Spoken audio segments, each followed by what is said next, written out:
Olá, turma, tudo bem? Estou aqui para gravar um vídeo explicativo da 7ª e da 8ª atividade do segundo semestre. Lembrando que cada atividade tem um link, tá? Com uma aula complementar. Então, se você tiver alguma dúvida ainda, você pode entrar no link, certo? Nas últimas atividades, a gente trabalhou o sentido denotativo e conotativo, né? O sentido real e o sentido figurado. Entrando dentro do sentido conotativo, nós vamos trabalhar as figuras de linguagem, parte 1 e aqui a parte 2. Lembrando que a gente tem muitas figuras de linguagem. Eu trouxe para vocês as principais, aquelas que a gente mais utiliza no nosso dia a dia, certo?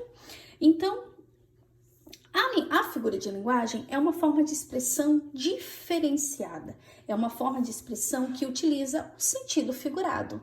Geralmente, nós usamos muito essa figura de linguagem em poemas e músicas, tá?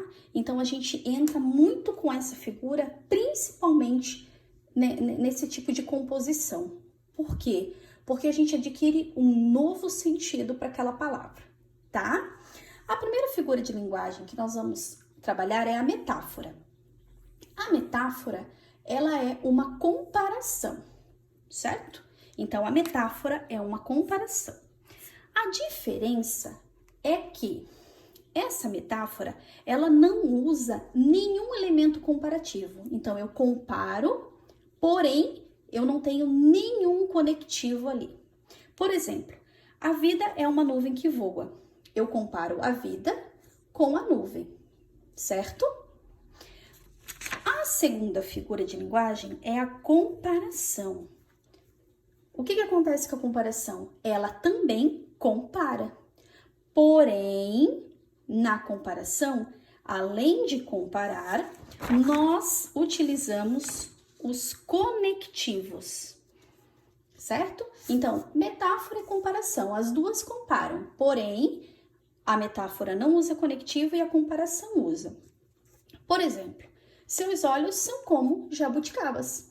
Eu comparo olhos com jabuticabas. Uso o conectivo como. Então, eu tenho uma comparação. E aqui a metonímia, que é uma substituição, tá? Eu consigo substituir uma palavra por outra. Quando que eu uso a metonímia? Por exemplo, quando eu vou falar sobre o nome do autor, né, de uma determinada obra. Eu adoro ler Cecília Meirelles, né? Na verdade, eu não leio a Cecília, eu leio o livro dela. A gente usa a marca no lugar do produto, né? Por exemplo, para dar brilho em alumínio, use Bombril. Na verdade, não é Bombril, eu uso uma palha de aço. Nós usamos muito isso no dia a dia, né? O efeito no lugar da causa, né? Quando eu falo cabelos brancos, então constitui o efeito de velhice. O abstrato no lugar do concreto. O amor é cego. Então, a gente tem aqui o elemento amor como abstrato. A parte no lugar do todo, sem teto, né? Na verdade, a expressão quer dizer sem casa. E a causa no lugar de efeito, que é sou alérgico a cigarro. Então, o cigarro é a causa, na verdade, a fumaça que é o efeito. Então, a metonímia é uma substituição. E aí, aqui eu coloquei alguns trechos, tá? Em que você vai ter que escrever do lado. O que aparece nesse trecho, onde está sublinhado, é uma metáfora, uma comparação ou uma metonímia. Eu leio o trecho e eu vou tentar identificar de acordo com o que eu estudei, certo? Então, é só isso, ó. São 4 atividades bem fáceis, é só vir no conteúdo. E na número 8, a gente trabalha mais elementos, mais figuras de linguagem. A número 4 é a personificação ou prosopopeia, tá? Ela é conhecida dessa forma. O que acontece com a personificação? É quando eu dou características humanas a seres inanimados. Então, quando eu dou sentimentos e ações a seres que são de seres humanos a seres irracionais. Por exemplo, aqui no poeminha, ó, a felicidade anda a pé. Então, olha o que aconteceu. Eu dei uma ação do ser humano andar para a felicidade, que é um substantivo abstrato. Então, isso eu chamo de personificação. A hipérbole demonstra o exagero. Então, quando eu quero despertar um exagero. Quase morri de estudar, né? Na verdade, o morri aqui indica um exagero.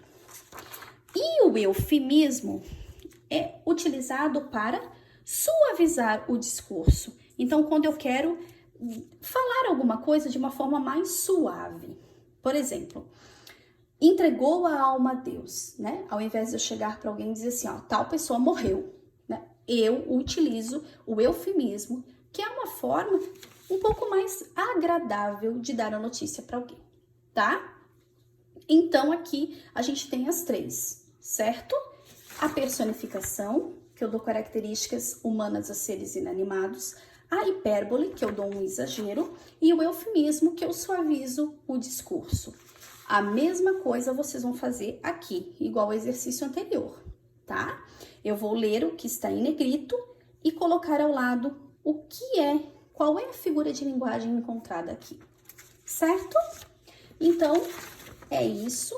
Qualquer dúvida, vocês podem estar entrando em contato, estar perguntando ou entrando nos links ali para o vídeo explicativo, tá? Espero ter ajudado. Beijão!